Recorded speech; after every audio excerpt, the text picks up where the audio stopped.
हाय friends, मैं हूं doctor Vikram Batra, senior consultant urology, uro oncology. आज हम बात करेंगे एक commonly heard test, serum prostate specific antigen या पीएसए के बारे में।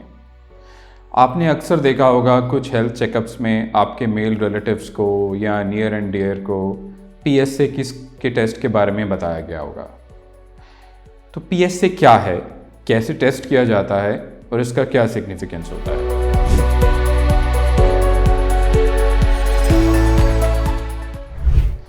पीएसए यानी प्रोस्टेट स्पेसिफिक एंटीजन एक प्रोस्टेट ग्लैंड यानी कि प्रोस्टेट जो हमारे यूरिनरी मार्ग का एक हिस्सा है उस ग्लैंड में सिक्रीट होता है। इसकी एक वैल्यू होती है और ये ब्लड के द्वारा टेस्ट किया जाता है।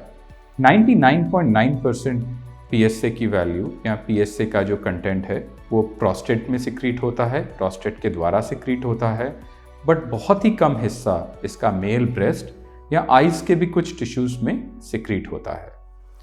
तो कहने का मतलब कि बेसिकली ये प्रोस्टेट से रिलेटेड या प्रोस्टेट एक स्पेसिफिक टेस्ट है। किन मर्दों में कराया जाए ये पीएसए का टेस्ट?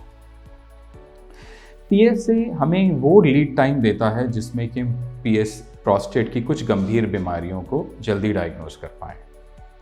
तो जैसा कि आपके दिमाग में होगा, हाँ, कैंसर को जल्दी डायग्नोज करने के लिए हम ये टेस्ट कराते हैं। ये एक स्क्रीनिंग टेस्ट है। स्क्रीनिंग यानी कि हम पूरे पॉपुलेशन यानी कि सभी को टेस्ट कराते हैं, यानी कि जिसका कुछ बड़ा हुआ वैल्यू आए तो उनको हम जल्दी से डायग्नोसिस और ट्रीटमेंट दे पाएँ। तो कोई भी मर्द 50 साल के बाद है तो उसके लिए ये टेस्ट इंडिकेटेड है, अप्रूव्ड है और वाइडली अवेलेबल है। इसकी value lab to lab vary करती है, बट मोटा मोटी 4 नैनोग्राम पर ml इसकी एक वैल्यू एक हायर लिमिट माना जाता है। क्या ये वैल्यू सिर्फ कैंसर्स में बढ़ती है? ऐसा नहीं है। ये वैल्यू प्रोस्टेट कैंसर के अलावा प्रोस्टेट के इन्फेक्शन में भी बहुत कॉमनली बढ़ जाती है, क्योंकि प्रोस्टेट पूरा इन्फ्लेम्ड होता है, उसमें संक्रमण होता है, तो उसमें भी बढ़ जाती है, वो ज़्यादा सिक्रीट होता है। फ़र्क सिर्फ इतना होता है कि यदि इन्फेक्शन है तो पेशेंट को और भी बहुत लक्षण होंगे, पेशाब बार बार लगना, बहुत अत्यधिक जलन होना, बुखार आना, या पहले शुगर होगी या और कोई बीमारी भी होगी। और उन पेशेंट्स में पीएसए की वैल्यू अचानक से 3 या 2.5 या 1.25 से एकदम से 150 तक की वैल्यू शूट कर जाती है। ये कुछ क्लिनिकल इंडिकेटर्स हैं या कुछ एक मापदंड हैं जिससे कि हम फ़र्क कर सकते हैं एक नॉर्मल पीएसए के बढ़ने में या एक कुछ कैंसर स्पेसिफिक पीएसए के बढ़ने से। तो कैंसर स्पेसिफिक जो पीएसए है आमतौर पे कोई सिम्टम्स नहीं करता, या करता है तो बहुत लेट स्टेज पे करता है, जिसमें कि बोन पेन या किडनी पे असर या ओवरऑल शरीर में बहुत ज़्यादा वीकनेस आना, ये सब प्रॉब्लम्स हो सकती हैं। तो पीएसए टेस्ट के अलावा क्या क्या चीज़ें हैं जो साथ में करनी चाहिए?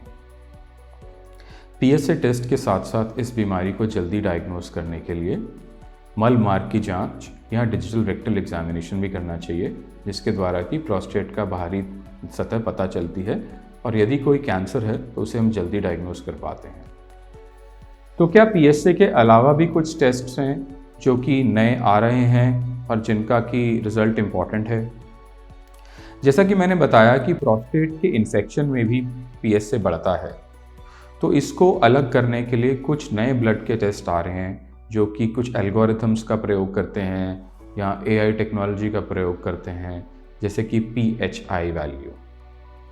तो ये वैल्यूज़ हमें दर्शाती हैं कि क्या हमको कितना संदेह हमें देना है इस पीएसए की बढ़ी हुई जांच को। क्या हम इसके लिए आगे डायग्नोसिस की कुछ प्रतिक्रिया करें या पेशेंट को केवल फॉलोअप करें। तो यदि पीएसए बढ़ा हुआ आता है तो हमें आगे क्या करना चाहिए? निस्संदेह यदि बढ़ा हुआ आता है तो यूरोलॉजिस्ट से मिलना चाहिए, डिजिटल रेक्टल एग्जामिनेशन करानी चाहिए। यदि उन्हें ठीक लगता है तो एक MRI कराना चाहिए।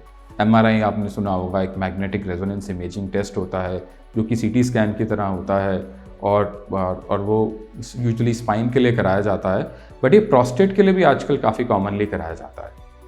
इससे हमें एक स्कोर मिलता है कि प्रोस्टेट कैंसर की संभावना कितनी है। 4 out of 5 4 या 5 में डेफिनेटली अच्छी संभावना है और हमें बायोप्सी ज़रूर करानी है। यदि 1, 2 या 3 है तो हम उनको फॉलोअप भी कर सकते हैं। इसके अलावा अगर ज़्यादा डाउट है तो प्रोस्टेट बायोप्सी करानी चाहिए। प्रोस्टेट बायोप्सी यानी सुई के द्वारा बढ़े हुए प्रोस्टेट या प्रोस्टेट कैंसर टिश्यू की जांच। ये अल्ट्रासाउंड द्वारा होती है, इसमें कोई एडमिशन की ज़रूरत नहीं है, इसमें कोई खास कोई तैयारी की ज़रूरत नहीं है। इसमें यदि बस आप ब्लड थिनर्स में तो ब्लड थिनर बंद करने पड़ते हैं और डिस्चार्ज सेम डे हो जाता है और कोई पेशाब की नलकी वगैरह की ज़रूरत नहीं पड़ती है। तो फ्रेंड्स, इन समरी PSA एक बहुत कॉमनली यूज टेस्ट है। ये एक पहला टेस्ट है जिससे कि हम प्रोस्टेट कैंसर का शक दूर कर सकते हैं या उसकी संभावना को नज़र में रख सकते हैं।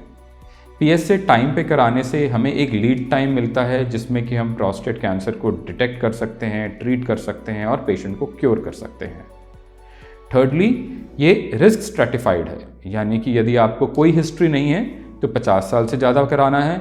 यदि आपकी कोई रिस्क फैक्टर्स हैं, यानी कि परिवार में पहले कभी किसी को था, आपके किसी फर्स्ट डिग्री मेल मेंबर को, मर्द को, पिताजी को या भाई को था, तो 45 साल के बाद, या आपकी कोई ऐसी रेस प्रेडिलेक्शन है कि आपको प्रोस्टेट के कैंसर की संभावना ज़्यादा है, तो भी 45 साल के बाद। लास्टली, PSA केवल कैंसर में नहीं बढ़ता, ये इन्फेक्शंस में भी बढ़ता है। यदि पेशाब रुक जाए तो उसमें भी बढ़ता है, या मलमार्ग के द्वारा प्रोस्टेट की जांच की जाए तो उनमें भी बढ़ता है। तो मोटा माटी PSA एक बहुत सिंपल ब्लड टेस्ट है, वाइडली अवेलेबल है, हर 2 साल बाद कराया जाना चाहिए और हमें इस बीमारी के अगेंस्ट लड़ने में एक अच्छा लीड टाइम देता है जिसमें हम अच्छा क्योर दे सकते हैं। PSA या प्रोस्टेट कैंसर से रिलेटेड आपके कोई भी डाउट्स हों, आप कमेंट सेक्शन में मैसेज छोड़ सकते हैं। We'll try to get back to you. Thank you.